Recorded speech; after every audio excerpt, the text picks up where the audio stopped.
Corona एक ऐसी गंभीर बीमारी जिससे पूरा विश्व निपट नहीं पा रहा है। अब संक्रमण फैलते फैलते 203 कंट्रीज में पहुंच गया है। 205 कंट्री में से 203 बहुत छोटे छोटे आइलैंड ही शायद अब बचे हैं जो कोरोना की चपेट में ना आए हो। पूरे विश्व के 8,76,348 लोग शाम 6 बजे तक का ये आंकड़ा है कोरोना से संक्रमित पाए गए हैं। नए मामले 18,029 पूरे विश्व में दर्ज हुए हैं। वहीं 43,522 लोगों की मौत की भी खबर है। अगर हिंदुस्तान की बात की जाए तो 1751 कंफर्म केसेस है कोरोना पॉजिटिव, जिसमें से 1543 एक्टिव मामले हैं। 155 लोग रिकवर हुए हैं। वहीं 53 लोगों की मौत हो गई है। महाराष्ट्र में 325, केरला में 241, तमिलनाडु में 124, दिल्ली में 123, राजस्थान में 106, कर्नाटका में 105, उत्तर प्रदेश में 104, तेलंगाना में 97, आंध्र प्रदेश में 87, मध्य प्रदेश में 86 और गुजरात में अब कुल मिलाकर 85 मामले सामने आ रहे हैं। 82 मामले सुबह तक ही दर्ज हुए थे। 2 मामले पॉजिटिव पोरबंदर में पाए गए हैं और शाम होते होते एक और मामला सूरत में पॉजिटिव पाया गया है और गुजरात में यह संख्या हो गई है 85, जिसमें गांधीनगर 11, अहमदाबाद 31, वडोदरा में 9, राजकोट में 10, गिर सोमनाथ में 2, भावनगर में 6, कच्छ में 1, महसाणा में 1 और सूरत में 10 कोरोना पॉजिटिव दर्ज हुए हैं। ये आंकड़ा लगातार बढ़ता जा रहा है गुजरात राज्य में और पूरे हिंदुस्तान में। ऐसे में सभी को सावधान रहने का ऐलान किया गया है।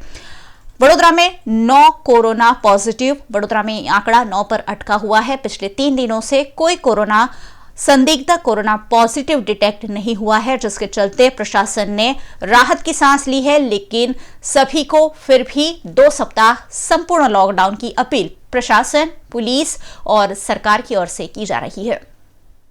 शहर का हुजरत बागा इलाका जहां मामलतदार कार्यालय है, वहां आज सुबह से लोगों का जमावड़ा देखा गया। दरअसल ये सारे लोग राशन कार्ड में स्टैंप लगवाने आए थे और सस्ता अनाज की जो दुकानें थी वहां से उन्हें कहा गया कि अगर आप राशन कार्ड पर स्टैंप लगवाते हैं तो ही उन्हें अनाज का वितरण किया जाएगा। और उसी के चलते सैकड़ों की संख्या में लोग मौके पर उमड़ पड़े और यहां लॉकडाउन की संपूर्ण रूप से धज्जियां उड़ती हुई दिखाई दी।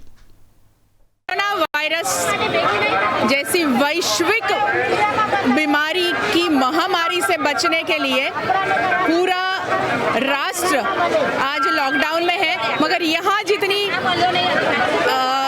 लोगों की भीड़ इकट्ठा हुई है ना, ये दर्शाता है कि वो महामारी उनके लिए इतनी गंभीर नहीं है। गंभीरता ये है उनके लिए, ज़्यादा परेशानी की बात यह है कि उनके घर में राशन नहीं है और यहाँ पर राशन लेने जाना है मामलतदार की ऑफिस पर, स्टैंप और साइन करवाने के लिए लोगों की भीड़ इकट्ठा हुई है और मामलतदार का ऑफिस बंद है, अभी मना किया गया है। और यहाँ तक कि इतनी ज़्यादा भीड़ इकट्ठा हो गई, यहाँ पुलिस को तैनात करना पड़ा है। पुलिस यहाँ सबको समझा रही है, घर भेज रही है कि कृपया करके आप समझें और वापस चले जाएं। जब भी ये ऑफिस खोला जाएगा, मामलतदार कचहरी खोली जाएगी, तब आपको यहाँ से स्टैंप और साइन करके दिया जाएगा। हमारी परेशानी ये है कि हमको वहाँ से राशन कार्ड से ऐसा बोला है कि सिक्का मरवाने जाओ, तो यहाँ पे आए तो सुबह से यहाँ से 8 बजे से बंद है। नहीं, ये सब इकट्ठा हो गए, हमको खाली सिक्का मार दो, हमारे वहाँ पे रेशन कार्ड पे हमको वहाँ पे हमारे वहाँ पे राशन मिलता है, वहाँ दे देंगे, खाली सिक्का मरवा दो हमें। और ये ऑफिस सुबह से खुला ही नहीं, सुबह से बंद है, सुबह से खुला ही नहीं है और आए थे यहाँ पे पर पिछवाड़े से चले गए। हमारे विस्तार में चार दुकान है हमारे विस्तार में। वो बरसों से एक ही काम करते हैं। यहाँ से जो अनाज वो लोगों को दिया जाता है ना, वो अनाज बार ये लोग लौट के जो चक्की वाले होते हैं ना, जो पीसते उनको दे देते, पब्लिक तक तो पहुँचता ही नहीं है। अभी भी हमारी वहाँ BPL कार्ड वाले हैं जो अभी भी दुकान पे सबको ऐसा ही बोलते हैं, बोले पुरवठा आया नहीं, कितने को ऐसा देते, बोले खांड दी होती है, ये मीठा देते, पूरा अनाज कोई को नहीं देते ये लोग। और ये बड़ा कौभांडी है, ये अधिकारी धार है तो ये तपास कर सकते हैं। कोरोना वायरस पोल खोल दी है। जैसे हमारे स्वास्थ्य विभाग की पोल खुली है, वैसे ही सस्ते अनाज की, सरकारी अनाज की दुकानों की पोल भी यहाँ खुल गई है। ऐसा नजर आ रहा है, जिस तरह ये लोग कह रहे हैं कि हमें राशन नहीं मिलता था। ये लोग अभी तो घर जा रहे हैं, कैसे इत्तला करेंगे कि वो स्टैंप और साइन के लिए यहाँ आए? किसी को स्टैंप और साइन पे आने के लिए यहाँ नहीं आना है। ये કોઈ ફોર્મલ ઇनको એવી કોઈ માહિતી નહીં મળી છે। એ પોતે રીતે અમુક અનાજવાળોને એ માહિતી એને આપી છે કે તમે જાઓ સહી સિક્કા કરાવી લાવો તો તમે અનાજ મળી જાય। એવા મિસઇન્ફોર્મેશન જે માણસને અને જે દુકાનદારને કરી છે એ બધાને ખિલાફ કાર્યવાહી કરશે।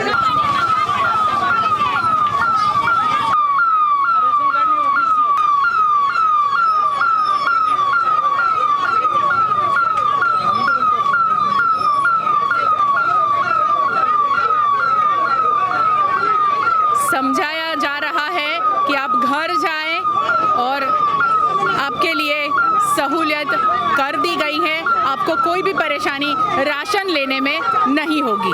ये जो इतनी सारी यहाँ भीड़ इकट्ठा हुई, इतना सारा हंगामा हुआ, ये मसला, जैसे मैं बीच बीच में आप तक बात करने आई बट आप बात नहीं कर पा रहे थे, क्या है ये मसला और कैसे इसको सुलझाएंगे? कैसे કેવી રીતે આને તમે સુલઝાવી શકશો? જો આ રેશન કાર્ડ ધારકો જે નોન એનએફએસએ કાર્ડ છે એને એનએફએસએ કરવા માટે ઝોનલ કચેરી આવ્યા હતા, પરંતુ ઝોનલ અધિકારી 3 દિવસ સુધી વિતરણમાં રોકાયેલા છે। એટલે ઝોનલ અધિકારી હાજર ન હોવાના કારણે એ કામગીરી થઈ શકી નથી, પરંતુ આ કામગીરી રેગ્યુલર છે અને ઝોનલ અધિકારી કચેરીમાં થાય છે। એનએફએસએ નોન એનએફએસએ કાર્ડ છે જેના પર અનાજ ના મળે, જો જે નોન એનએફએસએ કાર્ડ છે એ ઝોનલ કચેરીમાં આવીને ક્રાઇટેરિયામાં આવતા હોય અને એના પુરાવા આપે તો એના માટેની એક કમિટી છે, એ કમિટીમાં એનએફએસએ કરવાનો નિર્ણય થાય તો થઈ જશે। ક્રાઇટેરિયાની તમે જે વાત કરી ને, એ શું ક્રાઇટેરિયા શું છે, કેવી રીતે? આવકની મર્યાદા છે, પછી એનું રહેઠાણ કે પ્રકારનું છે, પછી આપણે બીપીએલ યાદીમાં છે કે કેમ એ બધું જોવામાં આવતું હોય। આવકની મર્યાદામાં અત્યારે તો બધાને લઈ શકાશે, નહીં લઈ શકાય, કેમ? કારણ કે અત્યારે તો આવક જ નથી, તો એના માટે કોઈ પ્રાવધાન કર્યું છે સરકારે? ના, એટલે એમાં તો આખી ક્રાઇટેરિયા છે, એને ઝોનલ અધિકારી જૂના ક્રાઇટેરિયા હશે ને, અત્યારે હાલાત, અત્યારે લોકડાઉનની પરિસ્થિતિ માટે એના માટે તો અલગથી ક્યાં? આ તો એનએફએસએ કરવાની જે ક્રાઇટેરિયા છે એના આધારે જ ચાલે ને ઝોનલ ઓફિસર। એટલે અને આ કાર્યવાહી ક્યારથી શરૂ કરવામાં આવશે? કારણ કે જે ઝોનલ ઓફિસર અત્યારે વિતરણની કામગીરીમાં રોકાયા છે, એટલે એ 4મી તારીખથી રાબેતા મુજબ એની ઓફિસ ખુલશે, એટલે એ કામગીરી શરૂ કરશે। એક ખાસ વાત કે ઝોનલ ઓફિસ છે જે 3 દિવસ કાર્યમાં બિઝી થઈ ગયા છે બધા રાશનની દુકાનો ઉપર। હમણાં માંજલપુરથી એક શિકાયત આવી હતી અમારી પાસે કે ત્યાં પણ એવી જ પરિસ્થિતિ છે, મામલતદાર ઓફિસ ખુલી જ નથી, બધા સ્ટેમ્પ અને સાઇન કરાવવા ગયા છે। તો એવી તો બધી જગ્યાએ જે રાશન કાર્ડ ધારકોને કહેવામાં આવશે એ પહોંચશે અને કોઈ મામલતદાર ઓફિસમાં નહીં મળે તો પછી આ કેવી રીતે પ્રોસિજર થશે અને લોકોને રાશન કેવી રીતે મળશે? હવે હું તો મામલતદાર પૂર્વ છું, એટલે મારી કચેરી તો ખુલ્લી જ છે અને ત્યાં પણ કોઈ ને કોઈ માણસ તો હશે જ। બંધ છે સર, પણ જે તે વિભાગના કર્મચારી કદાચ નહીં હશે એટલે આવો પ્રશ્ન ઊભો થાય, કારણ કે જે તે પુરવઠા વિભાગનો જે કર્મચારી છે એ તો વિતરણમાં છે, એટલા માટે। प्रशासन के लिए वैसे ही बहुत सारी दिक्कतें हैं, लॉकडाउन के सामने बहुत सारे मसलों को सुलझाना है, उसमें एक और मसला आज प्रशासन के सामने आके खड़ा हो गया है। इसे कैसे सुलझाया जाएगा, प्रशासन के लिए ये सबसे बड़ी चुनौती साबित हो सकता है। 21 दिन के लॉकडाउन पीरियड में गरीबों और जरूरतमंदों को दिक्कत ना आए, उस आशय के साथ राज्य सरकार ने 1 अप्रैल यानी कि आज से राशन वितरण का वादा किया था, लेकिन आज सुबह राशन कार्ड सस्ता अनाज की जो दुकानें हैं वहां जो नज़ारे थे वो कुछ अलग ही दिखाई दिए। लंबी लंबी लोगों की कतारें देखने मिली, काफ़ी अव्यवस्था और राशन लेने के लिए लोगों ने लॉकडाउन की ऐसी की तैसी कर डाली। कोरोना वायरस पूरे विश्व को जो दे रहा है वो है बीमारी, मौत और गरीबी। सरकार उसके सामने लड़ने की पूरी कोशिश कर रही है। मैंने जैसे कहा गरीबी दे रहा है, तो गरीब और कम आय के लोगों के लिए सरकार ने एक घोषणा की कि ये महीने राशन डबल दिया जाएगा। मेरे पीछे जो कतार देख रहे हैं, अभी हम हैं गोरवा की सस्ते अनाज की दुकान के आगे, पंडित दीनदयाल ग्राहक भंडार, जहां पर ये सरकार मान्य दुकानें हैं होती है और वहां राशन कार्ड पर राशन मिलता है। ये कतार जो देख रहे हैं लंबी, आज सुबह सवेरे से वडोदरा शहर की हर राशन की, सस्ते अनाज की दुकान पर इतनी ही लंबी कतारें नज़र आ रही है।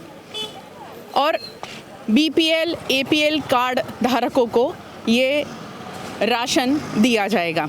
शिकायतें सुबह से ऐसी आ रही हैं, फ़ोन पर फ़ोन लोग कर रहे हैं कि हम APL कार्ड धारक हैं और हमें राशन नहीं दिया जा रहा है।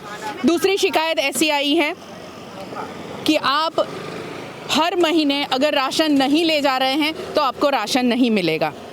एक और बात बता दूं कि जिनके पास में राशन कार्ड नहीं है, APL BPL कुछ भी नहीं है, ऐसे दिहाड़ी मजदूर वो क्या करेंगे? तो उसके लिए कल ही हमारी ज़िलाधीश शालिनी अग्रवाल ने एक घोषणा की है कि उनको 4 तारीख से राशन देना शुरू किया जाएगा और उसके लिए NGO उनके पास में वो लिस्ट मुहैया करवाए।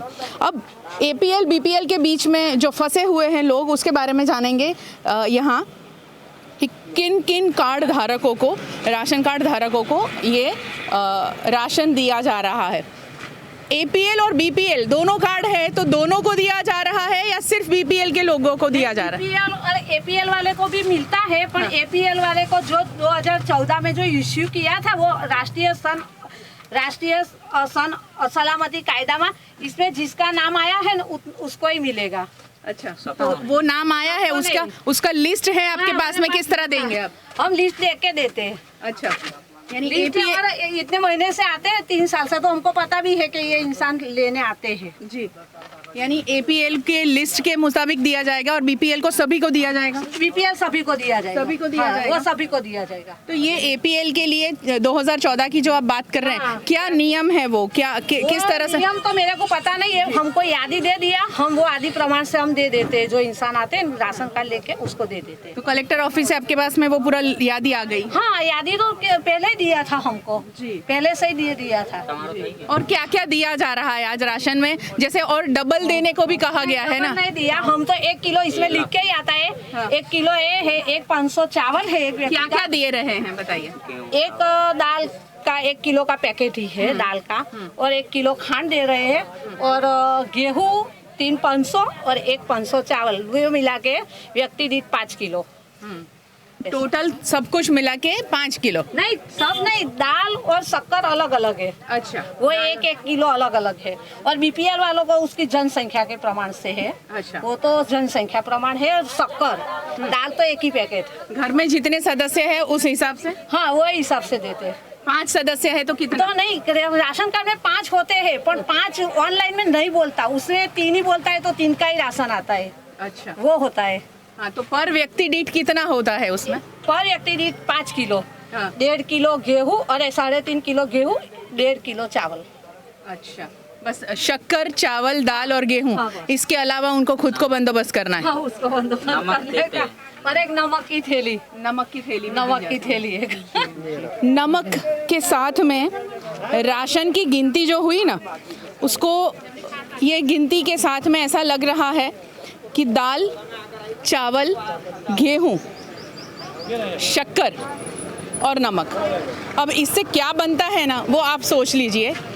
आप घर बैठे जो देख रहे हैं वो खूब समझदार लोग हैं कि इतनी चीज़ें जो दी जा रही है उससे उनके घर में क्या क्या बनेगा, तेल कहाँ से आएगा, मसाले कहाँ से आएंगे, और साथ में चाय पत्ती कहाँ से आएगी, क्योंकि हम हिंदुस्तानियों की सुबह जो होती है ना वो चाय से शुरू होती है, शक्कर है, चाय पत्ती नहीं है।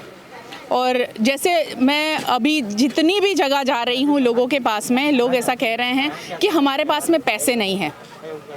कहाँ से होंगे, क्योंकि आज महीने का पहला दिन 1 अप्रैल है और आज हम किसी को भी अप्रैल फुल नहीं बना सकते हैं, क्योंकि हमारे हिंदुस्तान के जो हालात है सारे लोग लॉकडाउन में बंद है और ऐसे हालात में बीपीएल, एपीएल और ये दोनों से वंचित लोग, ये दोनों कार्ड से वंचित लोग क्या करेंगे, कहाँ जाएंगे, किस तरह गुजारा करेंगे, वो उनके लिए सबसे बड़ी चुनौती साबित होगा ये लॉकडाउन और इतनी बड़ी महामारी।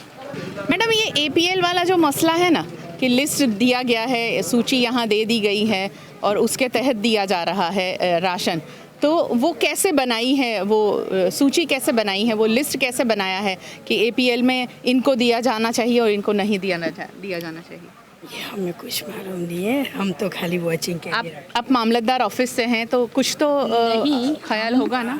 हम टीचिंग स्टाफ में हैं। अच्छा। हमें इन लोग का ऑब्जर्वेशन रखने के लिए यहाँ पे भेजा हुआ है और ये लोग डिस्टेंस रखते हैं कि नहीं, इन लोग को अच्छे से अनाज मिलता है कि नहीं, यहाँ कोई डिफ़िकल्टी होती है कि नहीं, किसी को अन्याय होता है कि नहीं, ये ऑब्जर्वेशन करने के लिए हमको यहाँ पे ड्यूटी दिया गया है। अच्छा, बाकी ये सारी जो सरकारी सारे जो नियम है वो उसके बारे में आप कुछ नहीं जानते? नहीं। अच्छा, सिर्फ ऑब्जर्वेशन के लिए हैं। Thank you. लॉकडाउन के चलते पूरा शहर अपने घरों में है, लेकिन सड़कों पर जो सबसे ज्यादा दिखाई पड़ रहे हैं वो है पुलिस कर्मचारी और सच्चे कोरोना वॉरियर्स। इसीलिए पुलिस कर्मचारियों को कहा जा रहा है कि वो आपके लिए ड्यूटी पर तैनात है ताकि आप सुरक्षित रहें, आप घर में रहें। और वडोदरा शहर में पुलिस कर्मचारी किस तरह अपनी ड्यूटी पर मुस्तैद है, उस पर एक खास रिपोर्ट तैयार की हमारी संवाददाता गायत्री व्यास ने। कोरोना वायरस की वैश्विक महामारी से निपटने पूरा राष्ट्र लॉकडाउन में चल रहा है। हर बात लॉकडाउन से शुरू होती है और हर बात लॉकडाउन से ख़त्म होती है आज पूरे हिंदुस्तान में। मगर ये लॉकडाउन के तहत जो कोई काम कर रहा है, दिन रात ड्यूटी कर रहा है, यानी कि जो आम दिनों में उनकी कार्यप्रणाली थी उससे ये दुगनी हो गई है उनकी कार्यप्रणाली। और कुछ लोग ऐसे भी हैं जो घर नहीं जा पा रहे हैं, जैसे कि डॉक्टर। और जनता कर्फ्यू के दिन हम सब ने उनके लिए थाली, ताली और घंटी बजाई थी। उसके बाद में सही मायनों में जो उनका कार्य का जो सफ़र लंबा शुरू हुआ वो 14 अप्रैल तक चलने वाला है। जितनी भी पुलिस की टीम यहाँ तैनात है, बात करें उनकी जो ड्यूटी की, तो वो ड्यूटी बेहद ज़्यादा घंटों के लिए बेहद लंबी ड्यूटी ये लोग निभा रहे हैं। और फिर भी आम लोग हैं वो इनकी परेशानी समझ नहीं रही है, इनकी परेशानी बढ़ा रही है। तो मैं बस इसीलिए जानने के लिए आई हूँ कि इनको क्या क्या परेशानी हो रही है और कितने आवर्स की ड्यूटी ये कर रहे हैं। कितने आवर्स आप खड़े रहते हैं, कितने घंटे घर से दूर रहते हैं? हम सुबह में 8 से 8 ड्यूटी करते हैं। सुबह 8 बजे से रात के 8 बजे तक। जी। कितने घंटे आप ड्यूटी पर रहते हैं और परिवार से कैसे सपोर्ट मिलता है? परिवार से अच्छा सपोर्ट मिलता है और हमको सबको समझाते भी है कि घर से बाहर ना निकलो, ये आपका फैमिली का प्रॉब्लम हो जाएगा कभी तो बहुत बड़ा दुख हो जाएगा। हम तो हमारा फैमिली छोड़ के हम सर्विस में नौकरी भी आते ही है। बराबर पूरा 8-12 घंटा हम नौकरी करते हैं, सुबह 8 से रात को 8 बजे तक। लोगों को मैंने जैसे बताया ना कि लोग इनकी ड्यूटी बढ़ा रहे हैं। देखिए ये महाशय अभी जा रहे हैं और उनको सारी क्यों जा रहे हैं, कहाँ से आ रहे हैं, ये सारी पूछताछ करनी पड़ती है ये पुलिस जवानों को जो तैनात है हमारे लिए। आप कितने घंटे ड्यूटी करते हैं मैम? घर से कब निकलते हैं, घर कब पहुँचते हैं? घर 8:30-9 बजे पहुँचती हूँ, सोमा तलाव रहती हूँ। 8 से 2 नौकरी करके फिर रात को नाइट में आना पड़ता है पीसीआर में। जी। 8 से सुबह 8 बजे तक ड्यूटी करनी पड़ती है। और मैं सोमा तालाब रहती हूँ, मेरे फैमिली में मेरा घर वाला और मेरा बच्चा है और उसको छोड़ के मैं ऐसे आती हूँ नौकरी पे। और रात को पीसीआर वान में कितने बजे से कितने बजे तक? सुबह रात को 8 बजे से सुबह 8 बजे तक। और फिर यहाँ कितने बजे आते हैं आप? इजे नाइट करके 2 से 8 में आई। ओके तो 2 बजे फिर वापस यहाँ ड्यूटी पर आ गए रात को 8 बजे तक। 8 बजे तक। कितनी लंबी ड्यूटी। आप देखिए कि इनका जो काम करने का जो तरीका है वो आप सोचिए कि हमारे लिए ये तैनात है। और घर परिवार आप सोचिए, एक महिला अपने घर में क्या काम नहीं होगा वो सब छोड़ छाड़ कर, वो सब निपटा कर भी हमारे लिए खड़ी है। लोगों को घर से बाहर निकलने को मना किया गया है, लोग आवाजाही करते हैं, तो कैसे कैसे कारण देते हैं कि इसीलिए हम निकले हैं रोकने के लिए। आपको क्या हाँ। दवा लेने के निकले, सब्जी लेने के निकले, राशन लेने के निकले, ऐसा बताते। और कंपनी वाले वो कार्ड दिखाते हैं कि हम कंपनी में जॉब करते, वो हमारा आई कार्ड है, उसको जाने देते हैं। कोई घूमने ही निकल आया है ऐसे कोई लोग मिले क्या? डिटेन करते, उसको डिटेन करते। अच्छा जी। तो उनको आप लोग कैसे समझाते हैं कि भाई ये फिरना मना है, वो कोरोना चलता है इसीलिए बाहर में मत फिरो, कोई को दूसरे को कोरोना लग सकता है, इसलिए बाहर मत फिरो, घर में रहो और बाहर मत निकलो, ऐसा हम बोलते हैं, समझाते हैं। समझ जाता है तो समझते हैं और चले जाता है। बिल्कुल, लोगों को समझाना इनका जो है वो काम भी बढ़ गया है। और साथ साथ में अगर उन्होंने कहा इतनी दूर रहते हैं, इतनी दूर से यहाँ पर लगभग 1.5 ड्यूटी वो कर रहे हैं, तो आप लोग सब इनको सलाम ज़रूर करिएगा। आपकी ड्यूटी के आवर जैसे रूटीन थे उससे भी ज़्यादा बढ़ गए हैं क्या? अभी काम बढ़ गया है? ड्यूटी की बात करें तो पुलिस 24 घंटे ड्यूटी के तैनात रहती है जी। और अभी थोड़ा सा बढ़ गया क्योंकि पब्लिक को समझाना थोड़ा सा मुश्किल हो रहा है। जी, अगर समझ ले तो उसके लिए अच्छा है, हमारे जो हालत है वो सुधर जाए। बाकी ड्यूटी तो हमें, वैसे आप जिस फील्ड में है वहाँ तो ड्यूटी लंबी होती है। घर से कैसे सपोर्ट मिलता है? परेशानी तो बहुत होती है, घर पे भी बहुत रोते हैं मम्मी पापा के ध्यान रखना बेटा मत जाओ, पर ड्यूटी है हमारी और ड्यूटी से मुंह नहीं मोड़ सकते हैं, इसलिए चिंता में वो रहते हैं, थोड़े से आनाकानी करते हैं पर ड्यूटी पे आना पड़ता है और यही हमारी फ़र्ज है ड्यूटी पर। और थोड़ा सा मुश्किल तो है पर कर लेता है।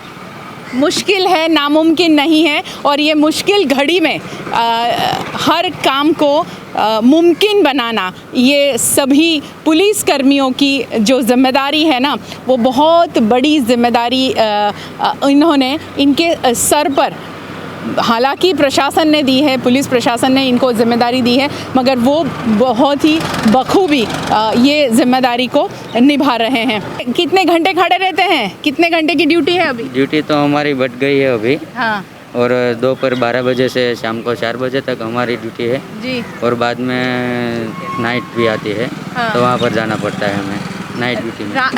रात भर की ड्यूटी भी है और दोपहर 12 से शाम तक की है। परिवार से कितना सपोर्ट मिलता है? कैसा सपोर्ट मिलता है परिवार में? थोड़ा तो घबराहट होती है हमारे लिए, पर घर से हमें सपोर्ट मिलता है कि आप लोगों की रक्षा करते हैं तो आपको तो कुछ नहीं होगा, और सपोर्ट तो करते हैं, तभी हम यहाँ पर खड़े रहते हैं।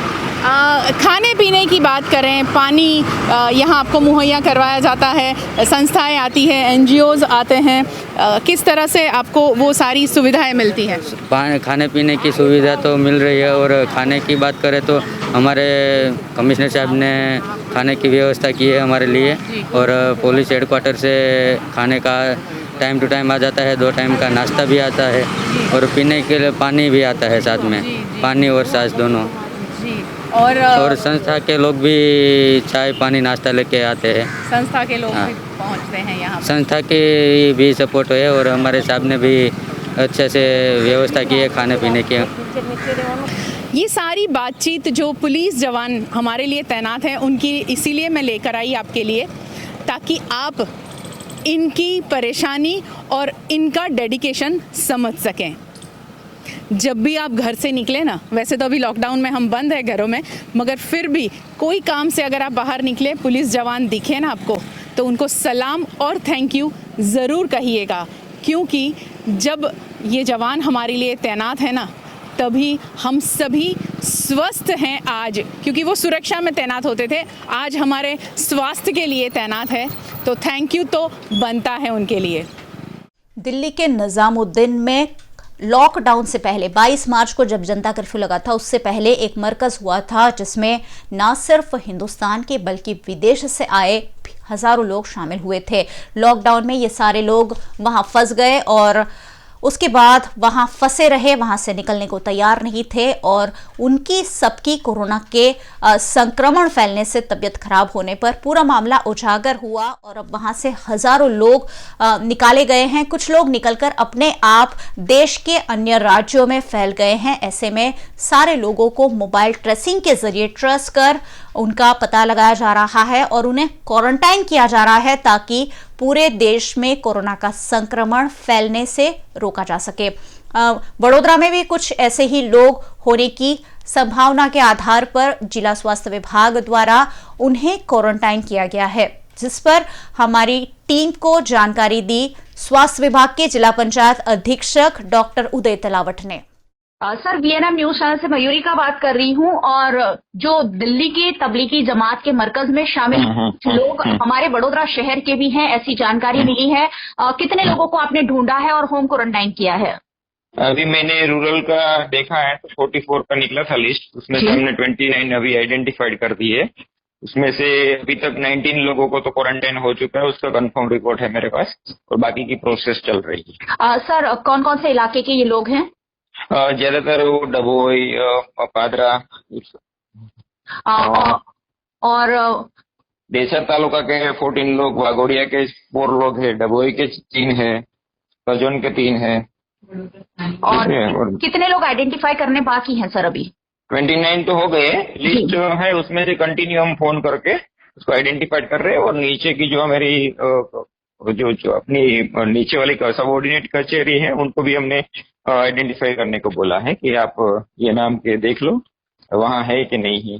सर, मरकज में जो शामिल हुए थे उनमें से बहुत सारे लोग कोरोना पॉजिटिव पाए गए हैं, तो क्या इन लोगों की कोई मेडिकल जांच की गई है? हाँ, मेडिकल जांच भी तो वहाँ से तो रास्ते में तो की गई है, लेकिन फिर भी यहाँ भी हमारे मेडिकल ऑफिसर सिर्फ क्वारंटाइन नहीं करते, उसको जांच करके ही क्वारंटाइन करते हैं और उसको डेली मेरा मॉनिटरिंग रहेगा। सर, इन लोगों में से किसी की तबीयत ज्यादा गंभीर या खराब है? अभी कोई ऐसी मैसेज है नहीं अपने पास। सबको हमने मेडिकल मॉनिटरिंग और पुलिस के साथ मिलके सबको क्वारंटाइन कर रहे हैं हमारी टीम, पुलिस, मेडिकल और ग्राम के जो बड़े लोग हैं उनकी टीम होगी। वडोदरा शहर में भी कुछ लोग हैं क्या सर? हाँ, वडोदरा शहर का है, वो आपको वडोदरा शहर के जो ऑफिसर है वो आपको डिटेल बता सकते हैं। जी, ओके। वीएनएम से बातचीत के लिए बहुत बहुत धन्यवाद sir, thank you very much. Okay.